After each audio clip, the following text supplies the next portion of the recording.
Tonight we pull back the curtain on the lives of the ultra-rich, where fortunes are as fragile as champagne flutes. We take you inside the exclusive St. Regis Legacy Ball, a world of dazzling gowns and billion-dollar handshakes. Here, tech titan Alistair Sterling was king, his pregnant wife Elara the envy of all. But a perfect life built on secrets is a gilded scut waiting to collapse. In a single brutal act witnessed by the city's elite, Alistair shoves his pregnant wife to the floor.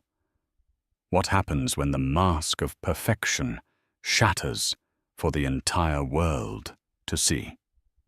This isn't just a story of a marriage falling apart. This is the story of how one man's monstrous pride led to him losing everything, literally overnight. The air in the penthouse apartment overlooking Central Park was so sterile it seemed to hum with its own expensive silence. It was a silence curated by Alistair Sterling, a man who had built his empire, Aura Innovations, on the principle of seamless, silent efficiency. His world was one of clean lines, polished chrome, and emotionless transactions. His wife Elara was supposed to be the one soft, beautiful exception. Elara stood before the floor-to-ceiling mirror in their cavernous walk-in closet, a space larger than the apartment she'd grown up in. The gown laid out on the velvet chaise was a custom Serafina azure, a cascade of midnight blue silk that had been tailored to accommodate the gentle swell of her 5-month pregnancy. It was beautiful. It was also, she thought with a pang of melancholy, just another part of the costume. For 3 years, she had been Mrs. Alistair Sterling. She had played the part of the adoring, elegant wife to the self-made tech billionaire who had rocketed to the top of the Forbes list before his 35th birthday. At first, it had been a whirlwind of passion. Alistair was magnetic, a force of nature who saw the world not as it was, but as a series of problems he could solve with enough capital and ruthless ambition. He'd swept Elara, an art history graduate, with a quiet disposition and a love for dusty libraries, off her feet. He called her his still point in a turning world. Lately, however, she felt less like a still point, and more like a beautifully framed painting he owned, admired when convenient, ignored when not. His temper, once a thrilling spark of his intensity, had sharpened into a weapon of control. His compliments were now directives. "That color looks powerful on you, Elara. Wear it to the fundraiser. Smile more when the photographers are around. It shows a united front." The pregnancy had made it worse. She had hoped it would soften him, bring them closer. Instead, it had become another variable for him to manage. He hired the best obstetricians, a nutritionist, a prenatal yoga instructor, not out of tender concern, but as if he were assembling a team to manage a high-stakes project. The project being, of course, the Sterling heir. "Is the dress acceptable?" Alistair's voice cut through the silence. He stood in the doorway, already in his tuxedo. He wasn't looking at her, but at her reflection, his eyes scanning the fit of the gown with the critical gaze of a quality control inspector. "It's beautiful, Alistair," she said, her voice softer than she intended. "It should be. It cost more than a mid-size sedan." He adjusted his cufflinks, a flash of platinum and onyx. "Remember, tonight is critical. Julian Croft will be there. He's the last holdout on the board of Omnicorp. I need his vote for the acquisition. You need to be charming. Don't talk about your art theories or anything. Esoteric. Talk about the baby. People like that. It makes us seem stable. Human. Julian Croft." The name had been a constant presence in their home for months. Croft was old money, a scion of a real estate dynasty, a man whose wealth was so established it was practically part of New York's geology. Alistair, the brash newcomer, Both despised and desperately craved his approval. To Alistair, acquiring Omnicorp wasn't just a business deal. It was a way of forcing his way into the pantheon of the untouchables, the world where men like Croft resided. "What if I feel tired, Alistair?" Elara asked, one hand instinctively resting on her stomach. "Dr. Evans said I shouldn't overdo it." His eyes finally met hers in the mirror. For a second, the coldness in them was so profound it made her shiver. It was the look of a man assessing a malfunctioning piece of equipment. "Don't be tired, Elara," he said, his voice dangerously low. "Be perfect. That's all I'm asking. I'll handle the rest." He turned and walked away, leaving the scent of his $1,000 cologne and the chill of his command hanging in the air. As she slipped into the dress, the silk felt less like a luxury and more like a shroud. She looked at the woman in the mirror, the diamonds at her throat, the professionally styled hair, the designer gown. She looked like the luckiest woman in the world. But as she placed a hand on the small, firm bump of her belly, a fierce protective instinct flared within her. It was a fire Alistair had never seen, and one she was only just beginning to feel herself. She wasn't just a sterling accessory anymore. She was a mother, and tonight that would make all the difference.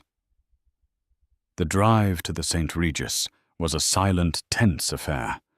Alistair was on his phone, his thumb flying across the screen as he barked orders at his head of M&A. Elara watched the glittering lights of Manhattan slide by, feeling a sense of dread coiling in her stomach. The Legacy Ball was the social event of the season, a glittering arena where reputations were made and broken. For Alistair, it was a battlefield. For Elara, it felt like the stage for a final act she couldn't yet comprehend. The grand ballroom of the St. Regis was a symphony of excess.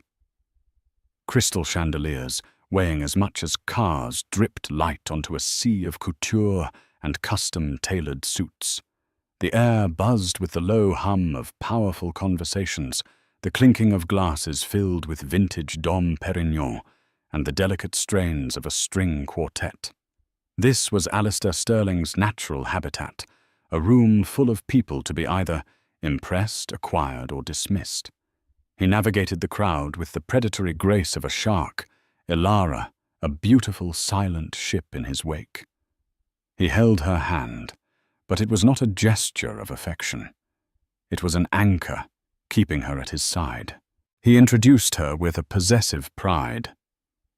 My wife Elara, always placing a slight emphasis on the "my," as if her name were a subtitle to his own. For the first hour, Elara played her part. She smiled at ancient society dames dripping in family jewels, and nodded politely to hedge fund managers whose eyes seemed to calculate her worth. She spoke of the nursery, the due date, and her mild, socially acceptable cravings. She was the perfect, glowing, expectant mother. She was a lie. Inside, a storm was brewing. A wave of nausea more potent than any she'd experienced in her first trimester washed over her. The crush of the crowd, the overwhelming mix of perfumes, and the relentless pressure of Alistair's grip were making her feel faint. "Alistair," she whispered, leaning into him slightly. "I need to sit down. I'm not feeling well." In a minute, he hissed his smile, never faltering as he greeted a senator. "I see Croft over by the terrace. We're going in." He propelled her forward, his fingers digging into her arm. Julian Croft stood with a small group, a tall, distinguished man in his late 40s, with silvering temples and calm, intelligent eyes. He looked different from the other men in the room. While they vibrated with a frantic energy, a need to be seen, Croft possessed an unnerving stillness, a self-assuredness that came from a lineage of power, not a frantic climb to it. "Julian! Good to see you, Alistair," boomed his voice a little too loud. He clapped Croft on the shoulder, a gesture of forced familiarity that Croft absorbed without reaction. Alistair Croft said his voice, a smooth, low baritone. His eyes moved from Alistair to Alara, and for a fleeting moment his polite smile softened into something that looked like genuine concern. "Mrs. Sterling, you look radiant but a bit pale. Are you quite all right?" The simple direct question was so unexpected that Alara was momentarily stunned. No one else had truly looked at her all night. "I'm just a little tired," she managed to say. "Nonsense, she's strong as an ox." Alistair laughed, squeezing her arm again. "Pregnancy agrees with her. Now, Julian, about that third-quarter projection for Omnicorp's logistics division." Alistair launched into his pitch, his voice a torrent of numbers and acronyms. He was selling performing desperate to impress. Alara felt herself swaying, the room tilting slightly. The nausea was rising a hot wave in her throat. She had to get out. "Alistair." "Please," she interrupted, her voice barely a whisper, but sharp with desperation. "I really need some air." "Now." Alistair stopped mid-sentence. The other men in the circle went silent. All eyes were on them.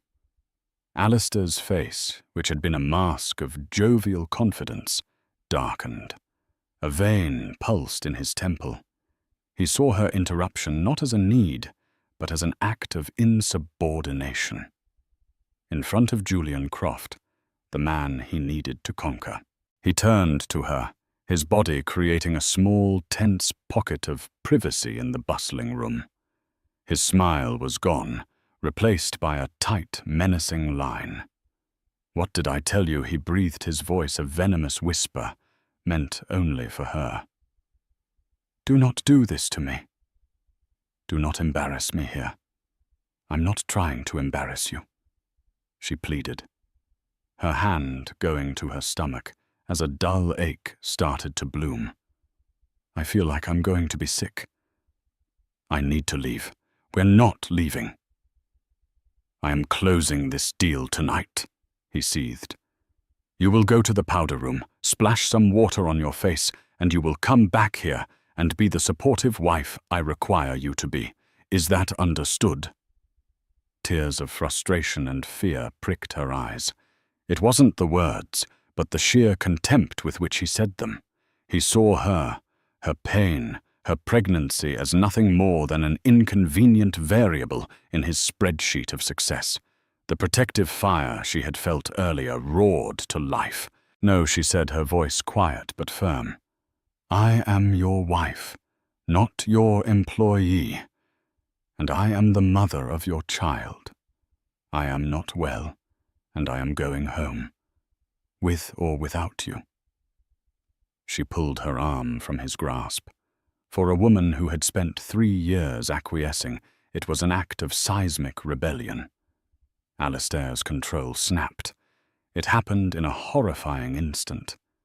The civility of the ballroom, the polite chatter, the music, it all seemed to warp and slow down. In his rage, he forgot where he was. He forgot the hundreds of eyes, the iPhones that were always recording. He saw only her defiance. As she turned to walk away, he reached out not to stop her, but to propel her. "You are not walking away from me," he snarled. He shoved her. It wasn't a gentle push. It was a hard, angry, two-handed shove to her shoulders. The force of it, combined with her heels on the polished marble floor and her slightly altered center of gravity, sent her stumbling backward. Her heel caught, and she went down. She fell in a heap of midnight blue silk. A gasp of pain escaping her lips as she instinctively curled around her stomach. For a single eternal second, The entire grand ballroom of the St. Regis went completely, utterly silent. The music stopped. The chatter died. The only sound was Ilara's sharp, indrawn breath. Then a collective gasp swept through the room. Julian Croft was the first to move. He was by her side in 2 strides, his face a mask of cold fury directed at Alistair before it softened with concern for Ilara. "Are you hurt? Don't move." Alistair stood, frozen, his hands still slightly outstretched, his face a grotesque picture of shock and disbelief at his own actions. He stared down at his wife on the floor, the glittering crowd now staring at him like he was a monster. The mask hadn't just shattered. It had been pulverized, and what lay beneath was uglier than anyone could have imagined. In that one silent moment, Alistair Sterling, the king of his universe, became a pariah. And he had no idea that this public humiliation was only the very beginning of a fall, so total, so absolute, it would erase him completely.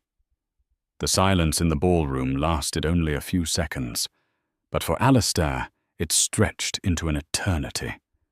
It was a heavy, suffocating silence, thick with judgment. He saw it all in a dizzying panorama.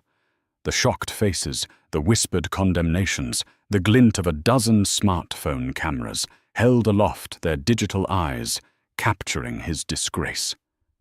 A society blogger, a piranha named Chloe Vance, was already tapping furiously on her screen, a venomous smile on her face. Julian Croft knelt beside Ilara, ignoring Alistair completely. "Ilara, can you hear me?"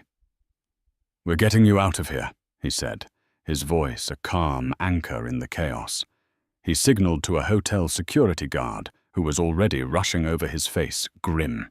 "I'm fine," Ilara said, her voice shaky as she pushed herself up, refusing Croft's offered hand. She was rattled, bruised, but her eyes held a new steely resolve. She looked at Alistair not with fear or sadness, but with a chilling finality. It was the look of a stranger. "Don't touch me," she said, her voice clear and carrying in the renewed quiet as Alistair took a step toward her. She pushed herself to her feet, her movements stiff. She smoothed down her dress, a gesture of composure that was more devastating to Alistair than any scream would have been. Without another word, she turned and walked away. The crowd parted for her like the Red Sea, a silent, respectful corridor opening through the glittering elite. No one looked at Alistair. Their gazes were fixed on the lone, proud figure of his pregnant wife walking out of his life. As soon as she was gone, the spell broke. The murmuring erupted into a roar. Alistair felt 100 pairs of eyes on him, not with admiration, but with disgust. He was no longer a titan. He was a spectacle, a brute. "You're a disgrace, Sterling," Julian Croft said, his voice low and laced with contempt as he rose to his full height. He looked Alistair dead in the eye. "The deal is off. In fact, I'd suggest you check your company's stock price come morning." He turned on his heel and strode away, leaving Alistair standing alone in a circle of his own making. Panic, cold and sharp, finally pierced through Alistair's rage-fueled shock. He had to fix this. He could fix anything. He pulled out his phone, his hands trembling, and dialed Ilara. It went straight to voicemail. He dialed again. "Voicemail," he called his driver. "Where is she? Where did you take her?" He barked into the phone. "Mrs. Sterling. Took a taxi, sir." The driver replied, his voice professionally, neutral but with an undertone of disapproval. "She instructed me to wait for you." A taxi. His wife, pregnant and in a couture gown, had taken a yellow cab rather than ride in the same car as him. The humiliation was a physical blow. He stormed out of the ballroom, ignoring the stares and the whispers that followed him like a cloud of poison. Meanwhile, Elara sat in the back of the taxi, the city lights a blur through her tear-filled eyes. She didn't go back to the penthouse. That wasn't her home. It was his monument. She directed the driver to a brownstone in Greenwich Village, the home of her closest friend, Isabella Rossi. Isabella, a razor-sharp corporate lawyer who had never trusted Alistair, opened the door in her pajamas, her face instantly shifting from sleepy confusion to alarm. "Elara." "Oh my God, what happened? Are you okay?" "The baby." Elara collapsed into her friend's arms, the composure she had maintained in the ballroom finally crumbling. "He pushed me. Izzy," she sobbed. "In front of everyone, he shoved me to the ground." Isabella guided her inside her expression, hardening into a lawyerly fury. "Okay," she said, her voice firm. "Okay, we can handle this. First, we call your doctor. Right now. We get you checked out. Then you tell me everything. And then," she added, her eyes flashing, "we burn his whole world to the ground." Back at the St. Regis, Alistair paced the curb waiting for his car. His phone buzzed violently. It was a news alert from a gossip site. The headline was stark tech mogul Alistair Sterling assaults pregnant wife at Legacy Ball. Below it was a grainy 10-second video. It showed him shoving her. It showed her fall. It had already been viewed 50,000 times. A cold dread far deeper than any business loss settled in his gut. This wasn't a PR problem he could spin. This was a video, an undeniable, globally accessible record of his monstrosity. As his Bentley finally pulled up, he saw his reflection in the polished black paint. The perfect tuxedo. The handsome face, but for the first time, he saw the ugliness that lay beneath. He thought of his company, Aura Innovations, built on an image of sleek, futuristic perfection, an image he had just single-handedly destroyed. He still believed, however, that the damage was containable. He was Alistair Sterling. He had billions of dollars, an army of lawyers, and a network of powerful people. He could weather this storm. What he didn't know was that this wasn't a storm. It was a meticulously planned demolition. And the video of the shove wasn't the cause. It was just the detonator.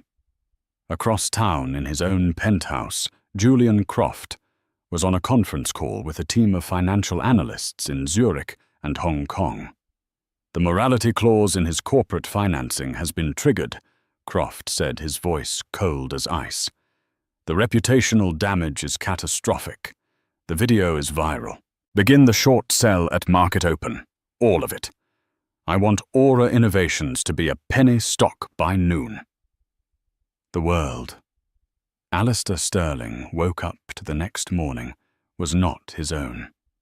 He had slept for 2 fitful hours on a sofa in his cavernous, empty home, expecting the fury of the night to have subsided into a manageable crisis. He was wrong. It had metastasized. His phone was a nuclear reactor of notifications, hundreds of missed calls, thousands of texts and emails. The video of the shove was everywhere. It was on every major news network, looped endlessly. The hashtag #Sterling shove was the #1 trend worldwide. Pundits, celebrities, and politicians were issuing statements of condemnation. Women's rights groups were picketing outside his office building. He turned on the financial news channel. The anchor, a woman he'd had dinner with 2 weeks ago, looked grimly into the camera. "And Aura Innovations is in absolute freefall. The stock, which closed yesterday at $350 a share, plummeted the second the opening bell rang. It's currently trading at under $90. and is still dropping, triggered by a massive coordinated short-selling attack and the invocation of a reputational damage clause by its primary lenders. Alistair felt the blood drain from his face. The reputational damage clause. It was boilerplate, a standard part of the massive loans he'd taken out to fuel his aggressive expansion. It stipulated that if the CEO engaged in conduct that brought the company into public disrepute, the lenders could call in their loans immediately. He had signed it without a second thought. Who would ever be stupid enough to trigger it? His private line rang. It was Marcus Thorne, his CFO, a man known for his unflappable calm. Today he sounded like he was having a heart attack. "Alistair, it's a bloodbath, the Swiss consortium, the one backing the Omnicorp deal. They've pulled everything. They're calling in the $2 billion bridge loan. We have to pay it back in 48 hours. We don't have that kind of liquidity. The stock plunge has triggered a margin call on your personal shares, the ones you leveraged for the loan. Alistair, they're going to wipe you out." Alistair stumbled to his office window, looking down at the city that had once worshipped him. The reality was crashing down on him. The shove was not just a marital spat, it was the kill shot to his empire. The public outrage was providing the perfect cover for a sophisticated financial assault. This wasn't random. This was targeted. This was precise. "It's Croft." Alistair breathed the name, tasting like ash. "Julian Croft is behind this." "How? Why?" Marcus stammered. "He was there last night. He saw it all. He told me to check the stock price," Alistair said, his mind racing. "He's using the scandal to destroy me." Meanwhile, in Isabella Rossi's quiet apartment, Elara was sitting on the sofa, a cup of tea in her hands. She had been cleared by her doctor. The baby was fine, miraculously unharmed. But she was not. The emotional shock had settled into a grim, quiet anger. Isabella sat opposite her, her laptop open. "Okay, Elara, we need to talk strategy. He's going to try and control the narrative. He'll issue a statement about stress exhaustion, maybe even blame you. He will try to paint you as unstable. We need to get ahead of it." "I don't want a war, Izzy," Elara said wearily. "I just want to be free of him." "Being free of a man like Alistair isn't a passive act," Isabella countered, her gaze sharp. "He doesn't let things go. He conquers them. You need to protect yourself and your child. I've already spoken to the best divorce attorney in the state, Eleanor Vance, no relation amusingly enough. She's ready to file an emergency petition, citing domestic abuse, freezing all your shared assets until a settlement is reached." Elara looked down at her hands. The massive diamond engagement ring felt like a shackle. "Our assets, Izzy. I signed a prenup. Everyone told me it was ironclad. I get almost nothing." Isabella smiled, a thin, dangerous smile. "Prenups have clauses too, Elara. Infidelity clauses, abuse clauses. Alistair Sterling didn't just push you in a ballroom. In the eyes of the law, he committed an act of public assault. That ironclad prenup, it just melted." As they spoke, a delivery arrived for Elara. It was a simple manila envelope with no return address, dropped off by a private courier. Puzzled, she opened it. Inside was not a letter, but a small encrypted flash drive and a single slip of paper with a handwritten note. "I believe this belongs to you. It might help you understand who you were married to. J.C. Julian Croft." Elara's heart hammered against her ribs. What was this? She looked at Isabella, who raised an eyebrow. "Well," Isabella said, leaning forward, "this just got interesting. Let's see what Mr. Croft wants us to find. They plugged the drive into Isabella's laptop. It contained a single, heavily protected file.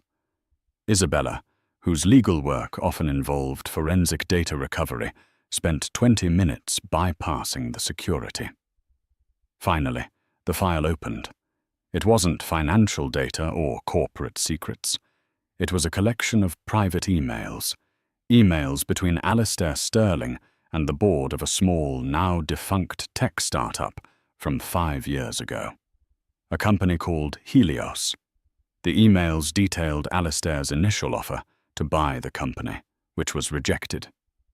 Then a series of increasingly threatening messages, and finally, a string of correspondence between Alistair and a private investigator he had hired to dig up dirt on Helios's young founder.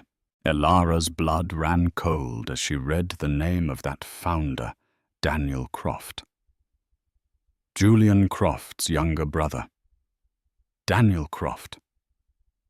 The name echoed in Elara's memory. Alistair had mentioned him once, years ago, in a rare, unguarded moment, fueled by expensive whiskey. He'd spoken of a brilliant but naive competitor he had outmaneuvered early in his career. He'd painted it as a classic tale of business Darwinism, the strong and savvy devouring the weak and idealistic. The truth laid bare in the encrypted emails was infinitely more sinister. Helios, founded by the 24-year-old prodigy Daniel Croft, had developed a revolutionary data compression algorithm. It was the key to the seamless high-speed streaming that would later become the core technology of Aura Innovations. Alistair had wanted it. Daniel, an idealist who believed in open-source technology, had refused to sell to a man he considered a corporate predator. The emails chronicled Alistair's ruthless campaign to destroy him. He hadn't just outmaneuvered Daniel. He had systematically dismantled his life. The private investigator had unearthed a youthful indiscretion, a minor drug charge from Daniel's college days. Alistair had anonymously leaked it to investors, framing it as evidence of an unstable, unreliable character. He'd poached Helios's key engineers with exorbitant offers and suffocating non-disclosure agreements. He'd filed a dozen frivolous patent lawsuits to bleed the small startup dry of its legal funds. The final email in the chain was a forwarded news article. The headline read, "Troubled tech founder Daniel Croft dies by suicide." The date was just 3 days after Helios officially declared bankruptcy. Elara felt a wave of sickness so profound it had nothing to do with her pregnancy. She looked at the screen at the cold, transactional words Alistair had written, and she finally understood. Her husband hadn't just built an empire. He had built it on the grave of another man. The foundational technology of Aura Innovations, the source of Alistair's billions, was stolen. Not through a clever legal loophole, but through a campaign of psychological warfare that had driven a young man to his death. "Oh my God, Izzy," she whispered, her hand covering her mouth. "Julian Croft, this isn't just about business for him. This is revenge for his brother." Isabella read over her shoulder, her face grim. "This is more than revenge, Elara. This is biblical. Alistair didn't just ruin a competitor, he broke a family. And Julian has been waiting, biding his time for the perfect moment to strike." The shove at the Gala Elara realized wasn't the cause of Alistair's downfall. It was the pretext. Julian had likely been assembling his financial weapons for years, waiting for Alistair to make a single, public, indefensible mistake. He had given Alistair the rope, knowing that a man of his arrogance and temper would eventually hang himself with it. The flash drive wasn't just a gift. It was an explanation and an absolution. It was Julian telling her, "You are not collateral damage. You are a victim of the same man who destroyed my brother." I am not destroying your life. I am liberating you from his." A new strength, cold and clear, settled over Elara. This was no longer just about her. It was about justice for Daniel Croft. It was about ensuring that Alistair could never again use his power and wealth to crush someone else. Her hesitance vanished, replaced by a righteous fury. "Eleanor Vance," Elara said, her voice devoid of any tremor. "Call her now. Tell her we're not just filing for divorce. We're filing a civil suit. And I'm giving this flash drive to the SEC and the District Attorney's Office. Tell Alistair's lawyers that." Isabella's eyes widened. "Elara, that's thermonuclear." "He built a palace on top of a tomb," Elara said, her hand resting protectively on her belly. "My child will not bear the name of a man like that. I don't want his money. I want it all to turn to dust." Back at the Aura Innovations headquarters, Alistair was in his glass-walled office, which now felt like a fishbowl.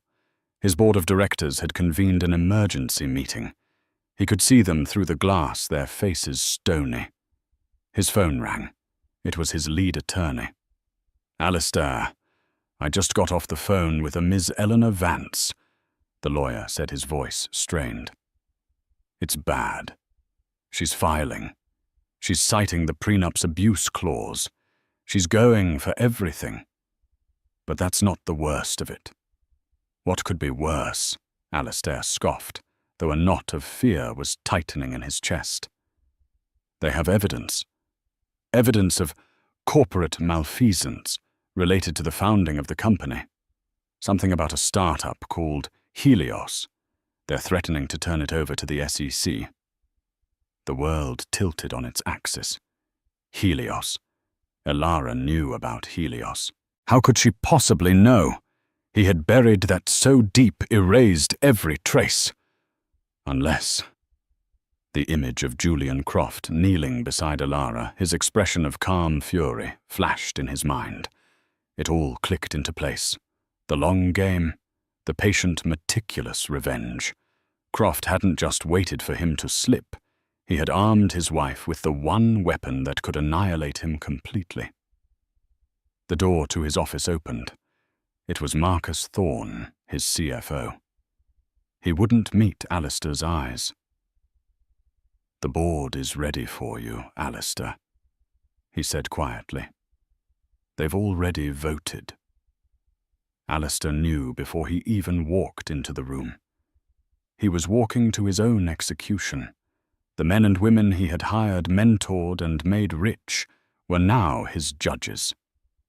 The empire of glass and steel he had constructed was about to shatter, and he was standing right at the epicenter.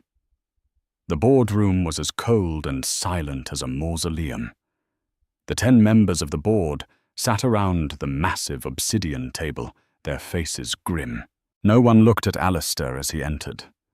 The chair at the head of the table, his chair, remained empty. He was directed to a smaller seat on the side, the place reserved for a visitor, a subordinate. The humiliation was exquisite. An elderly, imposing man named Richard Davies, the lead independent director, cleared his throat. "Alistair, we have convened this emergency session in light of 2 catastrophic events. The first, as you know, is the ongoing public relations disaster and the subsequent collapse of our market value. Our stock is now trading at $12 a share. We have lost over 90% of our value in less than 10 hours. Alistair started to speak, to defend, to explain, but Davies held up a hand, silencing him.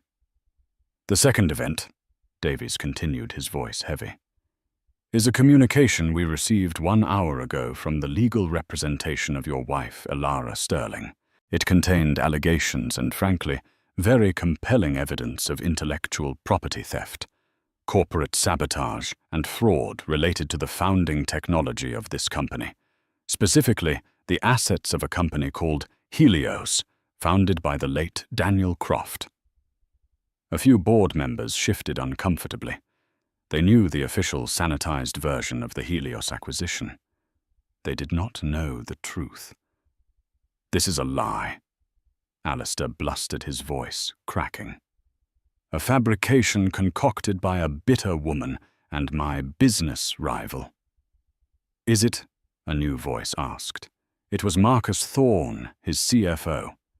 He stood up, holding a tablet. "Alistair, I've been your CFO for 8 years. I've always admired your drive, but I can't be complicit in this." He tapped the tablet, and a document appeared on the large screen at the end of the room. "These are the original server logs from our R&D department dated from 6 years ago. Logs I was ordered to delete, but I kept a secure backup of just in case. They show the integration of the Helios algorithm into our system. The dates are 3 weeks before we legally acquired Helios's liquidated assets. The acquisition wasn't an acquisition. It was a cover-up for a theft that had already occurred." Betrayal, absolute and total, washed over Alistair.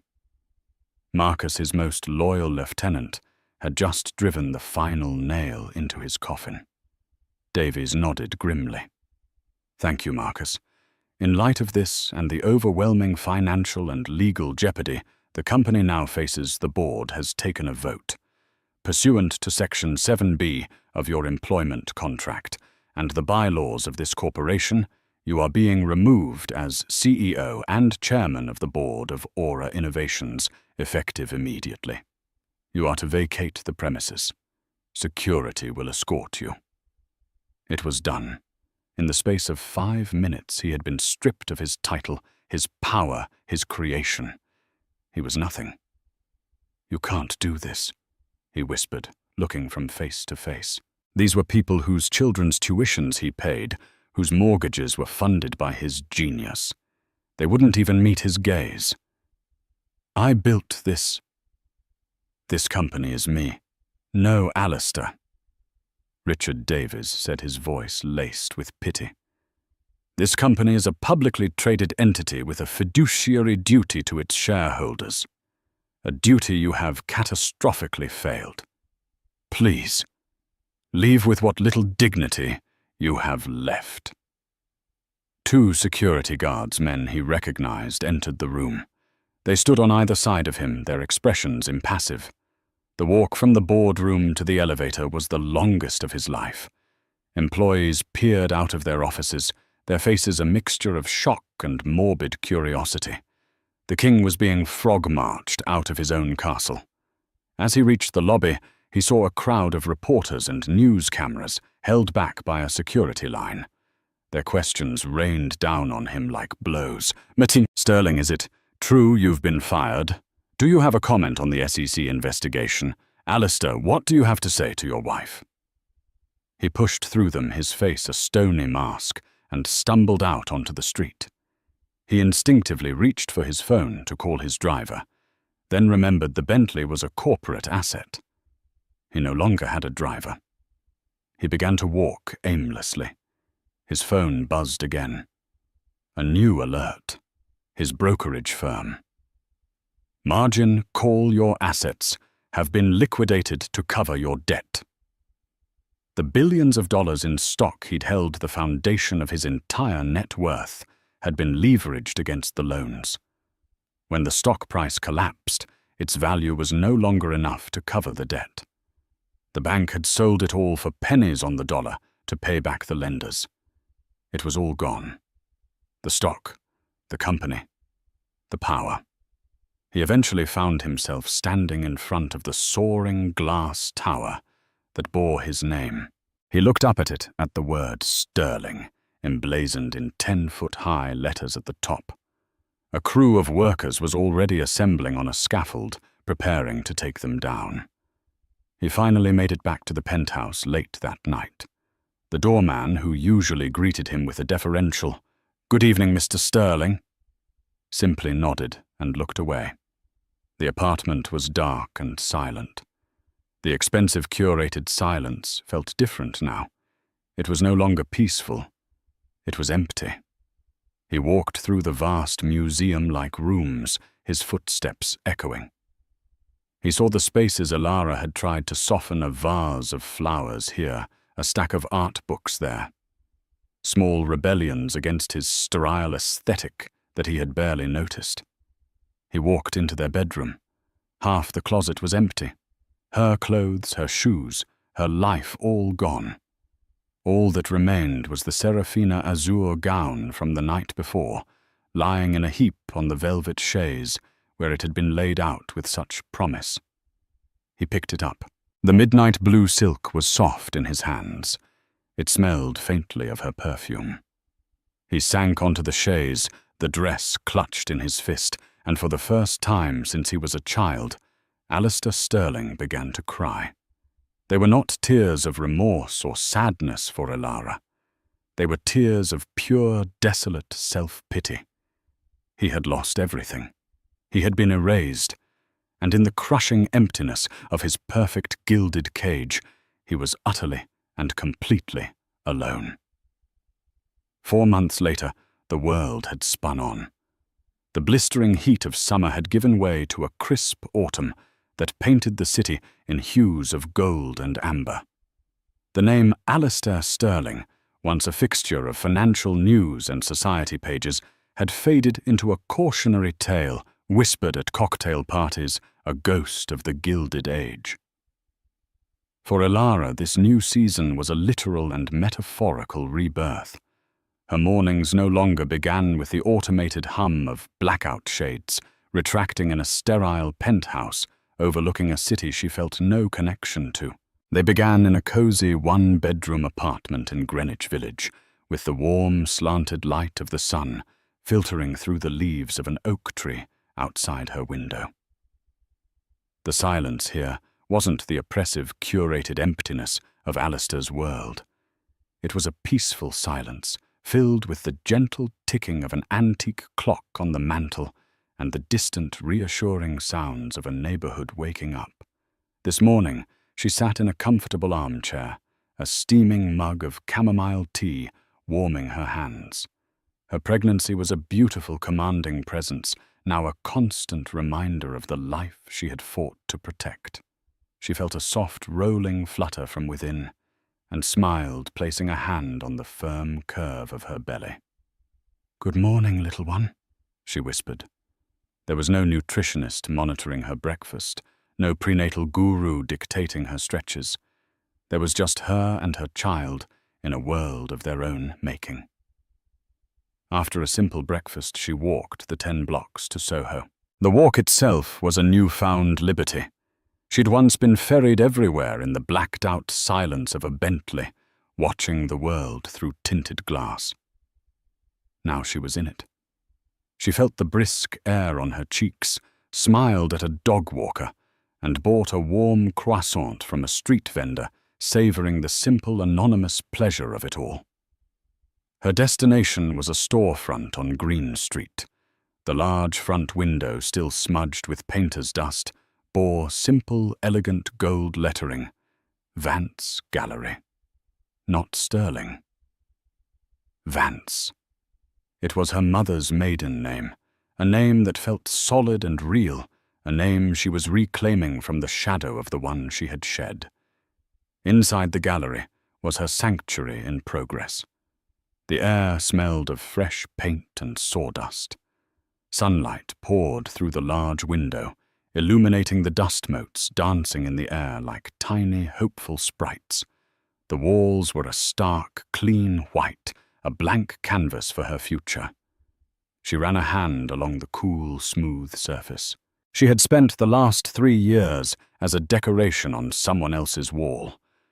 Now she would be the one to choose what was worthy of being seen. The divorce had been finalized with a brutal efficiency that surprised everyone but Isabella.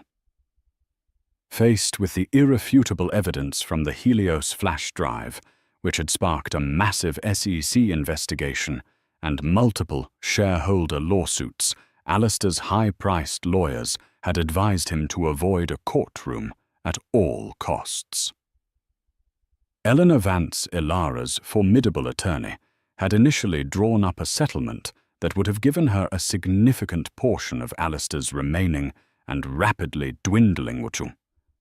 But Ilara had refused. She didn't want his blood money. She didn't want a life funded by the destruction of Daniel Croft and the hubris of the man she'd married. Instead, she had taken a modest one-time settlement. It was enough to secure this gallery, to buy her small apartment, and to create a trust for her child. It was the money of a clean break, a severance package from a toxic life. It was a declaration that she was not a victim seeking reparations, but a survivor building anew. Don't you ever get tired of just staring at empty walls? Isabella's voice broke her reverie. She stood in the doorway holding 2 large paper cups.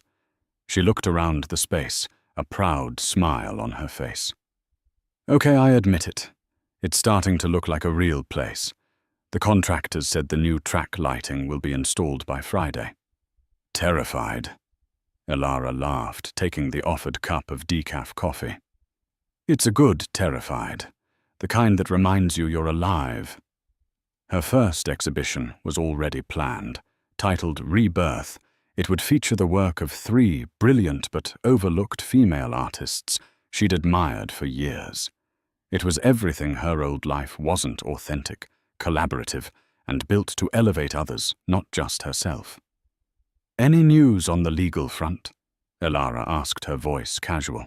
She no longer asked with anxiety, but with the detached curiosity of someone reading about a distant historical event.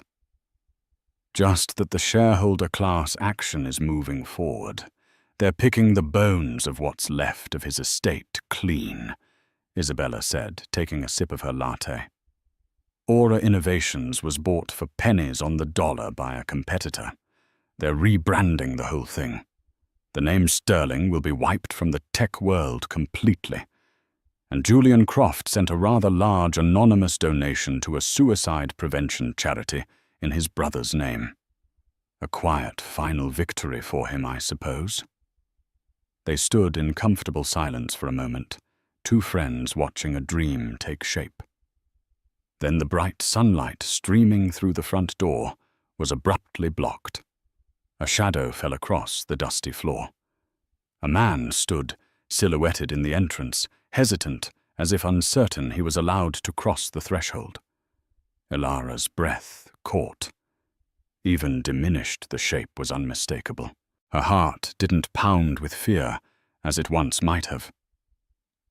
Instead, a profound stillness settled over her, a cold, clear wave of memory, followed by an immediate, steely resolve. She would not be afraid of him anymore. He took a shuffling step inside. The man who had once commanded ballrooms and boardrooms with his sheer presence now seemed to shrink under the high ceilings of the empty gallery. He was thin, disturbingly so.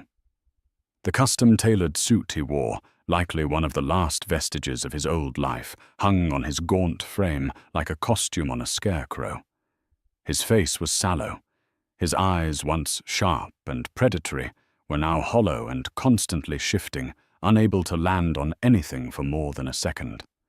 It was the face of a man who had been comprehensively broken. It was Alistair. Isabella moved instantly, placing herself between him and Ilara, a protective shield of legal fury. "You have no right to be here. Leave now, or I'll call the police," she said, her voice like ice. "Please," Alistair rasped. The voice that had once boomed with authority was now a thin, reedy thing. He wasn't looking at Isabella. His haunted gaze was fixed on Ilara. "Ilara, can I have a word? 5 minutes, that's all I'm asking." Ilara looked at the ghost before her. She saw the desperation, the ruin. She felt a flicker of something, not pity, but a detached, clinical sadness for the sheer waste of a life. She gave Isabella a small, reassuring nod. Isabella reluctantly stepped aside. Her arms crossed her eyes, never leaving him. "What do you want, Alistair?" Ilara asked. Her voice was calm and even, carrying easily through the quiet space. It was the voice of a woman in full possession of herself. I wanted to say I'm sorry." He stammered the word, sounding foreign and clumsy on his tongue. He took another shuffling step forward. "For that night. For everything. I see it now. I was a fool. I was obsessed with the deal, with winning. I lost sight of what mattered." Elara listened intently, not to the words, but to the meaning behind them. It was a speech she realized that he had likely rehearsed 100 times in the lonely silence of whatever diminished world he now inhabited. It was an apology centered entirely around himself. "I was a fool. I was obsessed. I lost sight." "What do you think mattered, Alistair?" She asked her question simple and direct. He seemed thrown. "You," he said, too quickly. "You mattered. The baby. Our life." A small, sad smile touched Elara's lips. "Do you know what I think about when I remember that night? It's not the fall. It's not even the shove. It's the moment before. The look in your eyes when I told you I felt sick. You didn't see me. You didn't see your wife or the mother of your child. You saw an inconvenient variable that was threatening your transaction with Julian Croft. You saw an obstacle, a glitch in your plan. That is the truth of that moment. You can't apologize for that, Alistair, because it's not what you did. It's who you are." He flinched, the truth of her words a physical blow. "That's not. I can change," he pleaded, his voice cracking. "People can change. Don't you see I've lost everything? I have nothing left." His self-pity was a bottomless ocean, and in that moment, Elara understood him with a clarity that was both chilling and liberating. He wasn't mourning her or the life they could have had. He was mourning the reflection of himself that she and his wealth had provided. He mourned the power, the adulation, the fear he inspired. He had come here seeking not her forgiveness, but some form of validation that the great Alistair Sterling still existed even as a penitent. She placed a hand on her stomach, where she felt the gentle, persistent flutter of her child's life. A life that was real and pure and untainted by his legacy. "That's where you're wrong," she said, her voice soft but unshakable. "You lost your things, your money, your company, your name on a building. They were never truly yours to begin with. They were just built on the ruin of Daniel Croft's life. You've lost symbols of power. I, on the other hand, am about to gain everything that truly matters." She looked past him through the large window at the bright, bustling Soho street. She was no longer an object in a penthouse, a sterling accessory. She was here in the heart of the city, surrounded by life and art and possibility, about to bring a new life into the world, a life that would know only love and truth. "Goodbye, Alistair," she said. The finality in her voice was absolute. There was no anger, no hatred. There was simply nothing. She had written the final word of their story, and the book was now closed. With that, she turned her back on him. She walked towards Isabella, towards the clean white walls and the promise of the future they held. She didn't look back. She didn't need to. Alistair stood there for another minute, a relic from a forgotten past in a place he did not belong. He was an echo in a room that was now filled with a vibrant, forward-looking silence. Finally, he turned and shuffled away, swallowed by the anonymous New York crowd, a man who had once owned the world, and now didn't even own a place in his wife's memory. In the end, this wasn't just a story about a rich man's downfall. It was the story of a woman's rise. Elara Sterling's journey reminds us that true wealth isn't measured in stock prices or square footage, but in courage, integrity, and the freedom to be yourself. She escaped the gilded cage not by destroying her tormentor, but by building a new life on her own terms, a life of meaning and purpose for herself and her child. Her story is a powerful testament to the fact that even in the darkest moments, we have the strength to reclaim our own narrative. If this story of justice and rebirth resonated with you, please show your support by giving this video a thumbs up and sharing it with someone who might need to hear it. And for more true-life dramas that explore the complexities of the human heart, make sure you subscribe to our channel and hit the notification bell. What did you think of Alistair's ultimate fate? Was it justice? Let me know your thoughts in the comments below.